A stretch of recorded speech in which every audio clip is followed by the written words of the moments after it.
আসসালামু আলাইকুম। আশা করি সবাই ভালো আছেন। 2024 শিক্ষাবর্ষের বার্ষিক পরীক্ষা নমুনা প্রশ্ন, বিষয় ডিজিটাল প্রযুক্তি, শ্রেণী সপ্তম।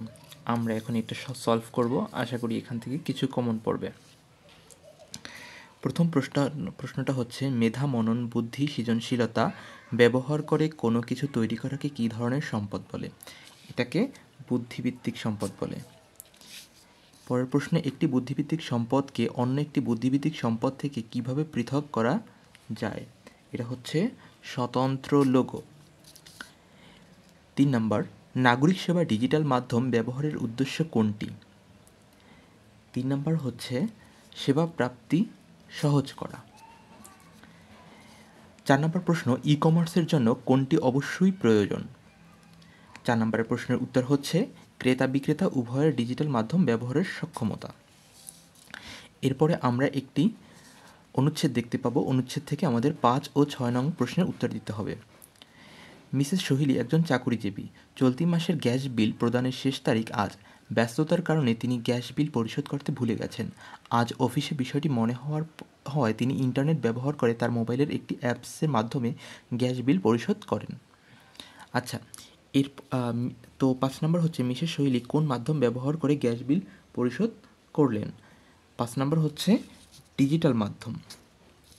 6 নম্বর হচ্ছে, মিসেস সোহিলির ব্যবহৃত মাধ্যমটির ব্যক্তির জীবনে কী ধরনের প্রভাব ফেলে?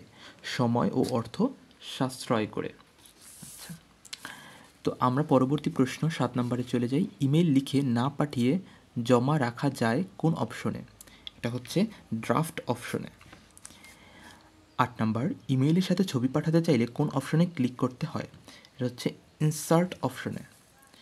কোনটি প্রোগ্রামিং ভাষা নয়? এর প্রশ্ন হচ্ছে পিএইচপি, এটি প্রোগ্রামিং ভাষা নয়। 10 নম্বর প্রশ্ন, নিচের কোনটি ই কমার্স সেবার বৈশিষ্ট্য নয়?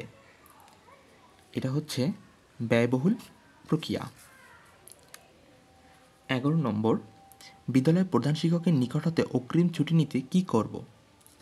এটা হচ্ছে আবেদনপত্র লিখব। 12 নম্বর প্রশ্নে চলে যাই। কোনটি আনুষ্ঠানিক যোগাযোগের উদাহরণ? 12 নম্বর হচ্ছে ছুটি চেয়ে প্রধান শিক্ষকের নিকট আবেদন। ইমেইল পাঠাতে টু ঘরে কি লিখতে হয়? এটা হচ্ছে প্রাপকের ঠিকানা। নিচের কোনটি দ্বারা প্রসেস বোঝায়? এটি হচ্ছে খ নাম্বার। এই চিহ্ন দ্বারা সাধারণত প্রসেস বোঝানো হয়ে থাকে। 15 নম্বর লাস্ট কোশ্চেন, যে চিত্রের মাধ্যমে কোনো সিস্টেম বা যন্ত্র কিভাবে কাজ করবে তার গতিধারা নির্দেশ করা হয় তাকে কি বলে?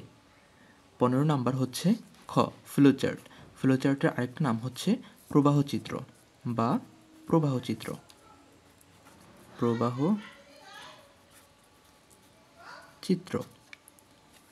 আশা করি এই 15টা আপনারা পড়লে অবশ্যই কিছু না কিছু কমন পাবেন, এবং এটা খুবই গুরুত্বপূর্ণ সকলের জন্য, কারণ এটা নমুনা প্রশ্ন এবং এখান থেকে কিছু না কিছু প্রশ্ন এসে থাকে। সপ্তম শ্রেণীর জন্য আমি এটা সলভ করে দিলাম।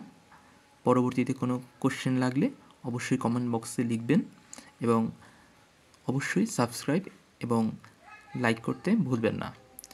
আশা করি আপনার দিনটি শুভ হোক এবং আপনার পরীক্ষাটি ভালো হোক। ধন্যবাদ সবাইকে।